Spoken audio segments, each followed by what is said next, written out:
Hello again and welcome to the Memoir channel. My name is Nikki Smart and today I'm going to be speaking with Carla Sosenko about her memoir, I'll Look So Hot in a Coffin, and other thoughts I used to have about my body. So Carla has her MFA in creative writing from Emerson College, and she went on to be the editor-in-chief for Time Out New York. She was the executive editor for Entertainment Weekly. She's a freelance journalist and has been published in the New York Times, in Marie Claire, in Refinery 29, in Harper's Bazaar. And Carla is still in the publishing industry. So let's go and talk to her and find out everything that we can. Hello, Carla. Thank you so much for joining me today. Hi, oh my gosh, thank you so much for having me. Absolutely. So, okay, this book, I love the title for a start. Thank I mean, you. it's a real attention grabber, but I did see that you had a different title at some point. I So, did. Yeah. something about a pretty face, right? Yeah. Yeah. The title of the book for a very long time was Such a Pretty Face. That Mm-hmm. was the title I slapped on there years and years ago, and it kind of became a placeholder. And Right. I sort of just always assumed that would be the title. And the title of my preface had been for a long time, I'll Look So Hot in a Coffin. Ah, And as we were starting to try to put together the cover art, we were having a lot of trouble. And the editor-in-chief of my imprint, Dial Press, Whit Frick, said, typically when we have this much trouble settling on a cover, the title is the problem. And which was, first of all, very interesting for me to learn, just, I would in never terms. have known that either. But Yeah, I mean, okay. I'm guessing it's for lots of different reasons, but I think she was right. And then she and my editor, Emma Caruso, kind of came up with the idea, well, what if we took the preface title and made it the title of the book? Okay. I was conflicted because my initial reaction was, yes, I love that. It will grab people. It will hopefully it will make people say, what is that? Um, you know, like best case scenario is it in some way gives them the vibe of Jeanette McCurdy's book, I'm Glad My Mom Died, which was just such a Yeah, phenomenal right, book, right? right. But on the other hand, I was a little bit afraid of kind of pushing people away with the title. Would they think it was too morbid? Would they like so I we went back and forth and finally I said no at one point. I was like, Mm-hmm. my agent, like, she was like, we're not going to do it. And God bless Emma, my editor, she pushed it. And I'm so glad she did because I'm so happy with the title. And I do think that Such a Pretty Face didn't really give much idea of Yeah, the vibe of the book, the voice of it, the feel of it, the humor. And I also right. think it's not necessarily something everybody gets. It's something that I assumed everybody understood, like what that meant. And it Mm-hmm. wasn't until I was talking to a guy friend of mine who was like, is that a song lyric? And I was like, are you serious? And I was like, every woman has heard this in Yeah, some yeah, way, shape, or form, about either herself or another woman, that like she has such a pretty face, but yeah, um, so yeah, so that was the evolution of the yeah. title. Okay. Um, Let me back up a bit and just say, for anyone that's watching, what is your book actually about? Before we like Yeah. say Yeah, why the that's title is so befitting to it. Yes, so I was born with this very rare congenital vascular disorder called Klippel-Trenaunay syndrome, which nobody can say, I can't say nobody's it. heard of. Don't worry. And basically what it is, it's for me a deformity, right? I Mm-hmm. have this massive flesh on my back and on my right leg, which makes it much bigger than my left leg. I have a giant port wine stain on my trunk. Um, for other people, it kind of manifests in different ways. All of us seem to have anemia. All of us seem to be prone to cellulitis, but in terms of the way that it presents, it's different. Now, obviously, you can't see any of that right Nope, now, right? When nope. we're talking. And that's kind of what the central idea of the book is. It's this exploration through some people call them essays. I think it's kind of somewhere in between essays and just like a more conventional narrative memoir. Navigating that dichotomy of having a quote unquote normal face, whatever that is, and a normal life, but also this very rare disorder or condition or whatever you want to call it that does affect my appearance and therefore has had an impact on my life. Dating, for example, that's the very first thing that comes to mind. It adds, dating is hard for everybody. It adds this other thing to Right. it, right? Especially in the era of online dating and app dating, because you can present, and most of us do Sure. present parts that we want people to see. And yeah, so that's kind of the gist of the book. It's an exploration sort of through different areas of my life. Dieting, the way shopping has kind of factored into my life, and Hmm. fashion and anxiety and ADHD. But that's the through line, having Yeah. this really rare deformity. Yeah. I mean, it was quite fascinating to me what you've endured from just people being so oblivious to themselves. I mean, that they actually come Yeah. and touch you and that they make these Yeah. comments. I mean, I can't Yeah. even, I mean, yeah. And I'm sure that Yeah. you can never really get used to that. It's not like something you go, oh, yeah, no worries. Like, no, because it's, Yeah. I mean, so oblivious is like if there's a spectrum, mhm. there's like an asshole spectrum. Oblivious is sort of like somewhere in the middle because there are people who, and I write about them in my book, Right. have been very purposefully cruel. And Yeah, I didn't get that. Like that guy in the bar. I'm like, good God, like, why? yeah, well, So I weird. mean, you don't get it, but you also get it because we see people around us all the time. I mean, Yeah. I don't know if you're in the States or not, but it's not specific or unique to the States, but cruelty is like the thing. People love it. People love to be cruel. And I don't like um hearing that. yeah, I mean, it's No, not I think you're right that it never gets easy or no, fun, no. but the way that I've dealt with it has evolved over the years. And I think that, I was joking about the asshole spectrum, but there are people who are simply curious. And I Mhm. don't think that there's necessarily anything mean-spirited behind it. And I think perhaps it's like almost I'm thinking of like a cartoon where like the cartoon characters' legs are moving faster than like their body and they fall off the cliff. I think sometimes words come out of people's mouths. Before they edit themselves. Stop Yeah. to think. And I used to get equally upset with all of those people.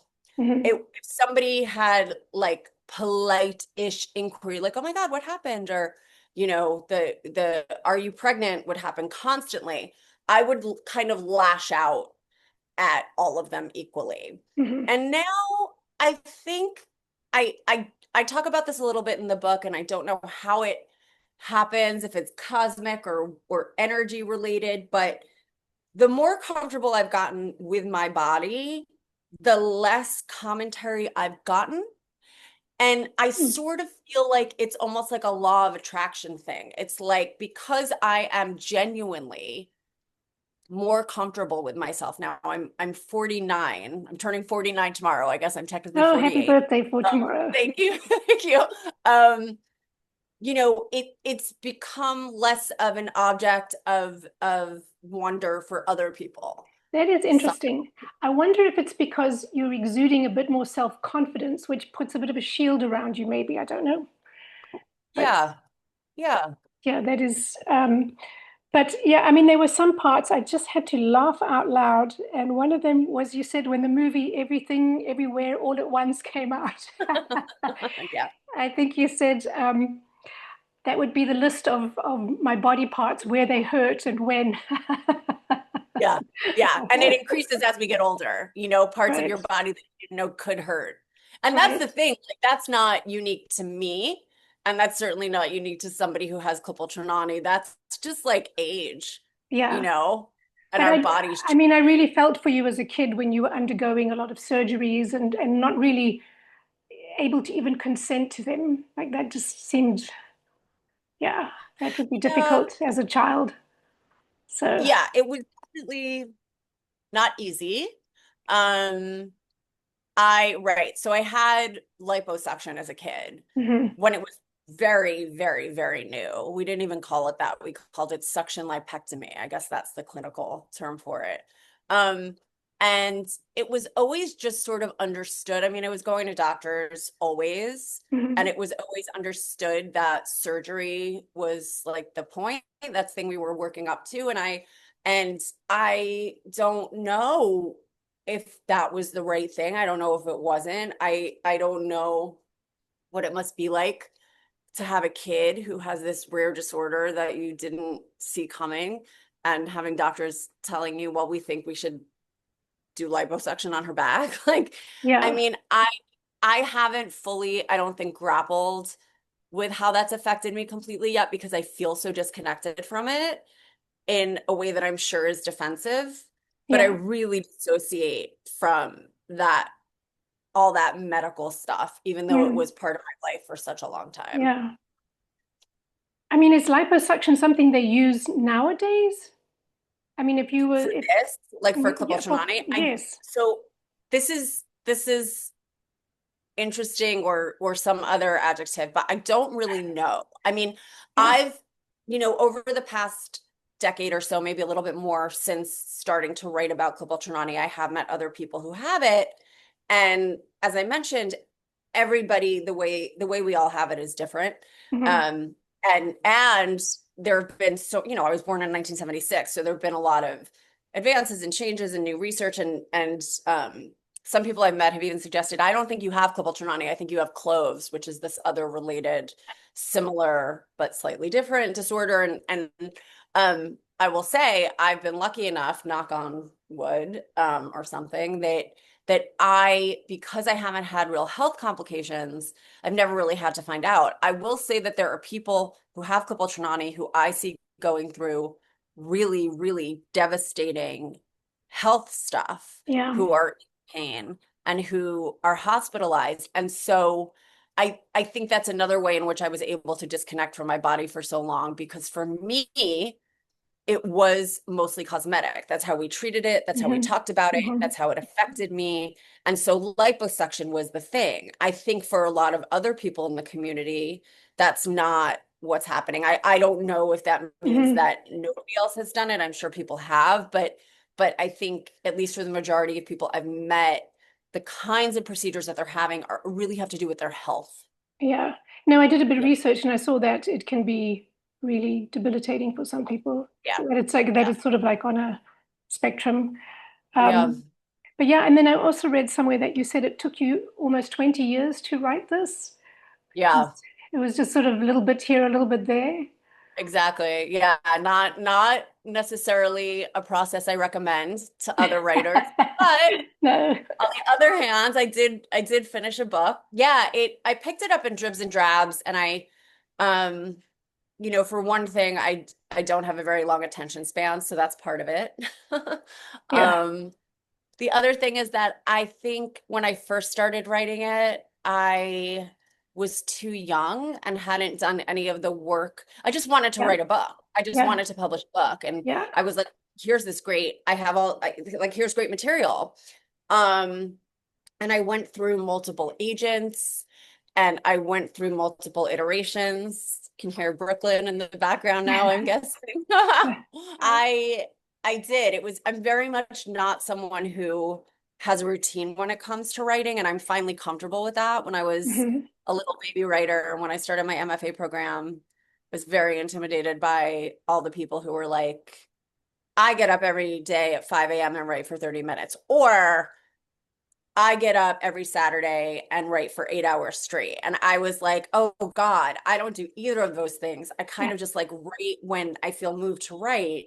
And I was finally like, okay, well, that's the way I write then. And Yeah. so, Good. I don't, it's not, I'm hoping whatever my next book is much faster. Oh, quicker. But But it is it, did. I mean, is it maybe too, because I see you've written so many different articles for all these different publications, and I actually saw the one you had done on ADHD was in your book as well, right? Yeah. So I guess you were sort of writing at different times for different things and then piecing them together, and it works. It Yeah. totally works. That's true. So That's great. Yes. So, how did you know when you were finished? If you've been spending this much time on it, when was it like, okay, I'm done now? Somebody else tells you it's finished. Like Right, I didn't know. I right. didn't. I think that without, I mean, you know, editors are like the unsung heroes of every kind of, whether it's book publishing or I'm a magazine editor and writer too. It's like Hmm. you need somebody else to say like, okay, it's finished. At least I Yeah, do. yeah. There there may be writers who have a much clearer vision of what they want the thing to be. And I would say that I'm a writer who I consider this not a flaw, but something I wish I were better at naturally. I'm not someone who writes from plot. I'm someone who I hear a line in my head that I like, or a topic or something like that. I'm not somebody who's like, I know that I need to get my characters from point A to point B, and they will end up at Hmm. point C, and there's my book. I imagine if you are and those kinds of writers blow my mind. I want to be reincarnated as one, but I imagine that people that write Okay. more like that Yeah, probably have a better idea when they're finished. I would tinker forever. Like that would right. be my geek myth. Well, I'd it's, be I mean, I think I'm forever. with you because I'm kind of the same. Just want to just change, tweak it. Let's just tweak it a little bit more. Yeah. Yeah. But, oh, well, maybe, could you maybe read us a part of your book? Your book. Of Is there something you course. could read Sure. us? That would Yeah. be great. I will read you a little bit of the preface, Okay. um, which is now called One Day I'll Look Like Everyone Else, formerly called I'll Look So Hot in a Coffin. Okay. Okay, here we go. Once I'm dead, I'll have a symmetrical tush, legs that match, and a flat back. I'll be so thin, I'll be skeletal. This is something I used to tell myself whenever my quest to change or shrink my deformed body was failing, which was often. One day in a coffin, I'll look like everyone else. I was born with the congenital vascular disorder Klippel-Trenaunay syndrome, named for the French doctors who discovered it. KT affects anywhere from 1 to 5 in every 100,000 people and is unique to every person who has it. It can be a disability or even a life threatener for some, not for others. I'm one of the lucky ones, but I do live in a body that is significantly, visibly different from most. There's a hypertrophy of tissue on my back, rendering it giant, blobby, lopsided, and not very back-like. My torso, right leg, and bottom are marked by soft, uneven malformations, and a port wine stain so big it looks like a spilled bottle of sun-faded Cabernet. These idiosyncrasies beget others. Tilted posture, jutting cervical spine, anemia, probably. No doctor I've talked to has been able to conclusively prove the connection, but everyone I've met with KT is iron deficient. I got my varicose veins embolized in my 30s, and the doctor, who has lots of patients with KT, said about my insides afterward, we saw some crazy anatomy in there, even by our standards. More recently, a hiatal hernia required surgery that revealed more things I'd never known. My organs were squished. My stomach was up in my chest. Nothing was quite where it should be. Depending on my angles and the viewer's narcissism, some people meet me and never notice the deformity. Others think I'm pregnant. Others think I'm fat, which I also am, though not all parts of me are. My left leg is thin and muscular, my fingers are long and bony, and my weight fluctuates as much as is inevitable for anyone who has spent her whole life trying to control it. Some people look at me and then ask questions that seem like non sequiturs. Are you a dancer? Are you an athlete? I guess because they're trying in real time to process a body they can't make sense of. Some of them just squish up their faces in confusion. In there. I mean, what I loved about your book so much is how you're sort of just digging into yourself constantly to find the answers. And it's, yeah, you're Yeah. so determined to find them, and you're quite relentless on yourself too. I mean, it's like you don't give yourself a free pass. You're like Ah, you throw yourself right in there with it, which is, yeah. I think, important, because the only way we get a true picture is if we can be truthful with ourselves. And Yeah. And and that's, I had help. Therapy is, I don't yeah, think you can write a memoir without having been in therapy, or I couldn't. yeah. I should. And I Yeah. mean, there were some other things I loved, like your mom saying that just having one child is like having a suitcase, or it's like having baggage. You just have to take it everywhere with you. And so you were saying you kind of had to be this third wheel with your parents' relationship, and it kind of just put you off. You're like, oh, no, no, no, no, I don't want Yeah. that. I thought that was Yeah, an interesting thing too, because I'd never thought of that before. Like, huh. yeah, I mean it's an interesting thing. I'm someone who I think, and I think a lot of people feel this way. I've never quite felt like I fit completely into any category. And I think this my familial kind of dynamic is one of those ways because I'm an only child, but also not an only child. I'm both. My I have a sister and brother. My dad was married. I'm a second marriage kid, basically, right? Mhm. So my dad Okay. was married. My sister and brother are 12 and 14 years older than I am, and we never lived together. And um, so I ostensibly grew up as an only child, right? But I also have siblings. So it's interesting that you use the word baggage. I can't remember if that's what my mom actually said. Wait, I If have she it said written baggage or somewhere. luggage. Um, she might have, I mean, because Okay, she I'm said like, luggage. She said luggage. You're quite luggage, right. right? Because Sorry. Sorry. I mean, no, I'm being so Sorry. particular because baggage has so many Yeah, yeah, no, connotations. you're quite right. It's very different. Yeah, yeah. But she did. She said, you just take you take it's like a carry-on. You take the kid everywhere. Yeah. And I that's not true of every only child. I happen to have a lot of friends. It's kind, we all find our flock. I happen to have a lot of friends with the exact same family dynamic. They're either first or second Okay. marriage kids who also didn't grow up with their siblings in the house and have a big age gap. But yeah, I definitely triangle is kind of the most frequent shape of my life. And I think my first one was my parents because my parents are wonderful and my parents were and are incredibly enamored of each other. And Mhm. I think as a kid, I probably felt a little excluded by that. Um, Slash, like, even using the word excluded is like, ew, I don't want to think about like being excluded from my parents. Like, you're supposed to be excluded from your parents. And so, yeah, it was an interesting dynamic that I grew up with. And that has, I think, replicated itself in other relationships in my life. Mhm. Mhm. Yeah, Yeah, that was interesting. That was an interesting one. But yeah, your parents sound lovely. I mean, it sounds like they're incredibly supportive and they are. yeah. Yeah, yeah. Okay, and I was gonna, I mean, you have been in the publishing business, it sounds like all the time. I mean, you've had some really impressive jobs.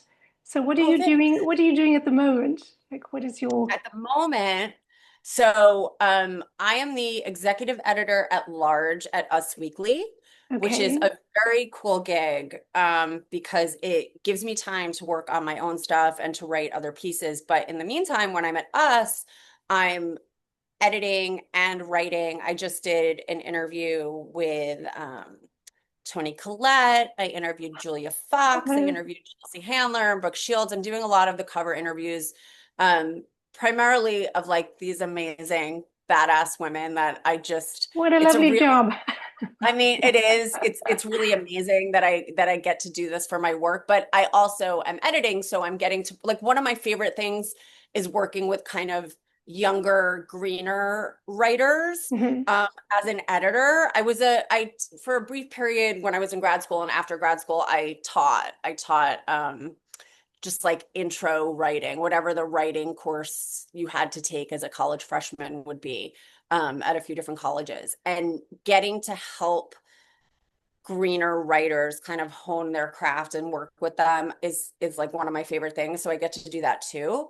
Um, and it's super, super fun. And I Mm. feel really lucky to be doing that right now. Yeah, it's Yeah, fun. that all sounds really good.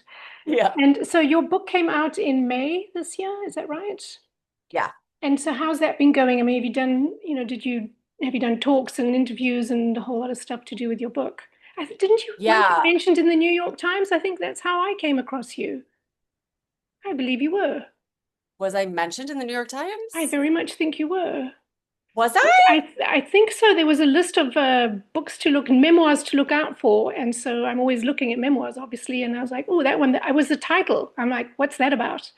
Yeah, if I was, then I missed it and I have to look back for it because that's very exciting. I did this is where kind of my professional life, my day job and my writing job um worked in tandem very, very well Hmm. because I've been working in the magazine industry since 2005, and I've met a lot of people along the way. And so when it came time to do press outreach for the book, I had Ah, a long list of, friends and former yeah, colleagues and people. And the thing about, publishing is that it's shrinking and yes, we've all moved to different places than where we started. And so I was really fortunate in that I had a lot of people that I could go to and say like, hey, I'd love to write something for you, or I'd love to talk about an exclusive excerpt, or I'd love to just send you my galley and you yeah, do whatever you want with it. And if that's nothing, that's nothing. So I was working very hard on the press piece of it because I also really enjoy that. yeah. So I was I've been incredibly fortunate. The book has gotten a lot of press. I did a guest bartending stint on Watch What Happens Live with Andy Cohen, which was just like, what is my life? That was amazing. Um, and yeah, and the book has popped up on some really wonderful lists. No, it's fantastic. It is Yeah, it's been fantastic. great. It's hard. It's a hustle, but Well, it's amazing. sure, but I mean, it's amazing because not only have you written it, then you're doing all the marketing and press work for it as well, which Yeah. most authors have no Yeah. idea how to do that. So, Yeah, I mean, and that's also why you have a team. I have a great team at mhm. Dial and Ransom House, but I will say it is, I was just talking to another author about this. It is a little bit like a second job. It It's becomes, huge. you wrote the book and you're like, Yeah. great, and I'll take a nap. And it's like, nope, Mm-mm. I don't get to do that yet. Yeah. Yeah, yeah. So, okay, I know this has just not been out very long, but are you thinking of writing another? Yeah. Yeah. Yeah. All I right. am. Tell us a bit about that. So I won't tell you that much only because I'm so superstitious. Okay, okay. And We I'm don't want to jinx so it. Yeah, no. like I mean I need to work on that because you should be able to talk about things without thinking that just like speaking it into the universe makes it not happen. But I have been working on a second book proposal, Hmm. also nonfiction, but a bit more journalistic, less memoir, although it does God, one of these days I'll stop writing about myself, but it's this one is a bit more reportage, but Yeah. um so there's that, which is the thing that I think closest to writing, hopefully selling. But I really do want to write a novel. It's what I Okay. studied at school. It's really my first love. I didn't write any memoir in grad school. I was purely in fiction and playwriting classes, and I think I got it into my head at some point because of what I mentioned earlier about like not feeling so strong on plot Hmm. that maybe I'm like I decided I couldn't write a novel, that I didn't have what it took to write a novel. And I still don't know if I do, but I really want to try. And I have an idea for one. Um, and I'm kind of using the same model that you pointed out, which is to publish like shorter pieces that are related to it, because I was commissioned recently to write an essay for an anthology that topically is very much related to what I want to write the novel about. Okay. So I guess it'll be a good dry run. But I want to be writing for the rest of my life. The Yeah. life I have right now, where I have a day job that I really, really, really enjoy, and I also have the freedom and the time and the resources to write my own stuff, is the dream. If I could That do that for the rest of my life, I'd be a happy I person. think that sounds Yeah. absolutely fantastic. Yeah, it sure does. Well, I wish you the very best of luck. Um, well, firstly, with Thank you this so book, much. and I hope this one does really well for you. And then with writing the Thank second one, you. and I think you're going to do it, just so you know. And actually, Thank you. when you put things out into the universe, it's if you say it out loud, it's supposed to make it happen, not make it not happen. I know. It's like this combination because here I was telling you about like, the law of attraction and how now that I'm more confident, people don't talk to me about my body. And on the other hand, I'm telling you, I don't want to say it. I feel like it's this mix of like, on one hand, I've got this like witchy, I believe in the right, like what is it? What's that book? The Secret, like you put it Yeah, out there yeah, or whatever. manifesting. On the other, I have this deeply Jewish superstitious side that's like toy, toy, toy. We don't say it, so But I like your way I better. I think, even throughout your book, there was a lot of sort of it's this and then it's also that. Like there's a lot, I Yeah, felt like there's quite a bit of that going on in your life because, well, because you're pulling everything apart. And I think when you do that, pretty much everything has an opposite, right? And you can look at it totally. from two things or two sides. And so you're very good at doing that actually. And that's kind of what, Oh, for me, that was the enjoyable part of the book is that you give it this really nice all the way around look at what is happening with your body. that's good. People That's good reacting to to your hear. body and you reacting to your body, and you Yeah. coming to It's terms with it. exhausting. I'm glad it's good for the reader. It's exhausting for my brain. It's also, I'm a Libra. That's what we Yeah. do. We're constantly like the That's diplomat. what it is. You're the balance. Yes. Okay. Mm, You're yeah. making I'm a sense Libra now. with ADHD. So it's like this is always Yeah. I moving. mean, even your ADHD stuff, some of it really, I was like, really? That's ADHD? I might have that. I mean, a lot of it was Yeah. kind of a surprise to me. And then you were saying your mom probably had it too. Um, 100%. yeah. 100%. Yeah. Yeah. Absolutely.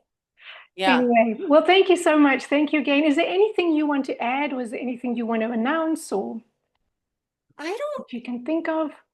think so. Yeah, I'm just kind of chugging along and you asked like if I was doing events and things. I did like this sort of like mini book tour just because I decided I wanted to. And I was lucky enough to have Brilliant. bookstores that were happy to host and I kind of made it my summer project. I was like, well, what if I pick cities that I'd love to visit where I Ah, have friends that I see and just like kind of do that and fantastic.